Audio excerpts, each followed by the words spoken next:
Good evening, शुभ संध्या, नमस्कार। मैं हूं डॉक्टर देवानंद कुमार। आज अलंकार के दूसरे भाग में हम लोग जानेंगे रुद्रट के द्वारा दी गई अलंकार की परिभाषा के बारे में। तो रुद्रट लिखते हैं अलंकार के बारे में कि अभिधान प्रकाश विशेषा एवं चालंकारः। अभिधान प्रकाश विशेषा एवं चालंकारः अर्थात कथन या अभिव्यक्ति के विशेष प्रकार अलंकार हैं। कथन या अभिव्यक्ति के विशेष प्रकार अलंकार हैं, ऐसा कहना है रुद्रट का। अब आगे हम लोग केशवदास की परिभाषा को देखते हैं, जो कि अलंकार के बारे में है। केशवदास लिखते हैं कि यद्यपि सुजाति सुलक्षणी सुवर्ण सरस सुब्रीत भूषण विनुन विराजई कविता बनिता मीत। क्या मतलब है इसका? यद्यपि, यदि ऐसा है तो भी। यद्यपि सुजाति, सुजाति यानी कि अच्छे कुल में जन्म लेने वाली, अच्छी जाति वाली, ठीक है। सुलक्षणी, अच्छे लक्षणों से युक्त। यद्यपि सुजाति सुलक्षणी सुवर्ण सरस सुब्रीत। सुवर्ण यानी कि स्वर्ण, स्वर्ण के समान वर्ण वाली। सुवर्ण सरस, सरस यानी आकर्षक, मधुर। सुब्रीत, सुब्रीत यानी कि सुडौल शरीर वाली, ठीक है।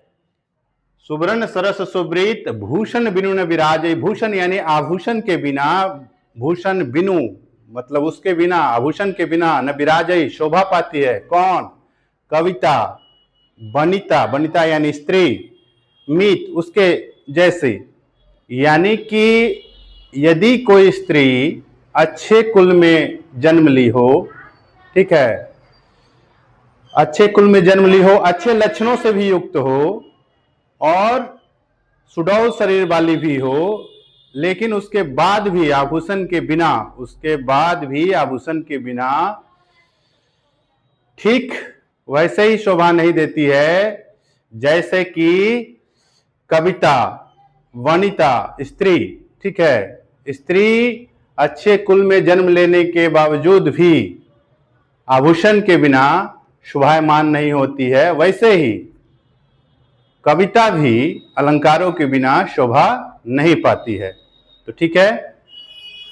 यद्यपि सुजाति सुलक्षणी, यद्यपि सुजाति सुलक्षणी सुवर्ण सरस सुब्रीत भूषण बिनु न विराजई कविता बनिता मीत। यद्यपि यानी यदि ऐसा है तो भी, सुजाति यानी कि सुंदर जाति में जन्म लेने वाली, सुंदर कुल में जन्म लेने वाली। सुलक्षणी यानी सुंदर लक्षणों से युक्त। सुवर्ण यानी स्वर्ण के समान शरीर वाली। सरस यानी आकर्षक। सुब्रीत यानी कि सुंदर सुडौल शरीर वाली। भूषण बिनु न विराजई यानी कि आभूषण के बिना शोभा नहीं पाती है। कवि स्त्री, स्त्री उसके जैसे ही जैसे कि कविता, यानी कि कविता हो या स्त्री हो, अलंकारों के बिना, आभूषण के बिना शोभा नहीं पाती है, ऐसा कहना है केशव दास जी का। अब आगे हम लोग देखते हैं आधुनिक हिंदी व्याकरण और रचना के रचनाकार डॉक्टर वासुदेव नंदन प्रसाद की परिभाषा, ठीक है। तो तब तक इसको मिटा देते हैं।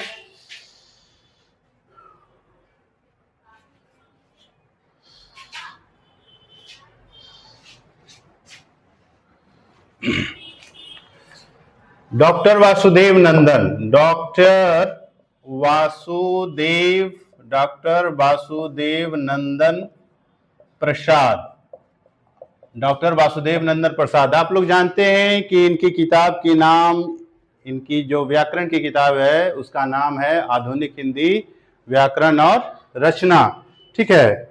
तो आधुनिक हिंदी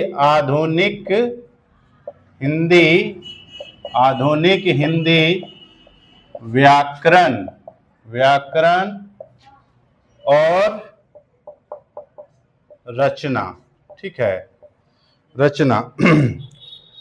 इसमें क्या लिखते हैं डॉक्टर वासुदेव नंदन प्रसाद अलंकार की परिभाषा के बारे में कि भाषा को शब्दार्थ से सुसज्जित, भाषा को शब्दार्थ से सुसज्जित, भाषा को शब्दार्थ से सुसज्जित तथा सुंदर बनाने वाले तथा सुंदर बनाने वाले चमत्कार पूर्ण मनोरंजक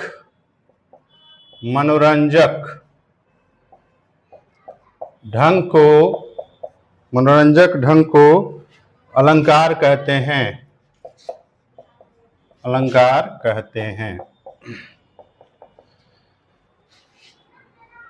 अलंकार के पहले भाग में हम लोगों ने भामा, दंडी, है ना, वामन की परिभाषा देख चुके हैं, पढ़ चुके हैं। दूसरे भाग में हम लोग रुद्रट, केशवदास की परिभाषा सुन चुके हैं, समझ चुके हैं। अब छठी परिभाषा जो कि डॉक्टर वासुदेव नंदन प्रसाद के द्वारा दी गई है। क्या लिखते हैं डॉक्टर वासुदेव नंदन प्रसाद आधुनिक हिंदी व्याकरण और रचना किताब में? भाषा को शब्दार्थ से सुसज्जित तथा सुंदर बनाने वाले चमत्कार पूर्ण मनोरंजक ढंग को अलंकार कहते हैं। भाषा को शब्दार्थ से सुसज्जित तथा सुंदर बनाने वाले चमत्कार पूर्ण मनोरंजक ढंग को क्या कहते हैं? अलंकार कहते हैं। इस प्रकार से अलंकार आप लोग समझ चुके हैं। अब हम लोग अगले भाग में यानी कि अलंकार के तीसरे भाग में अलंकारों के भेद पर बात करेंगे।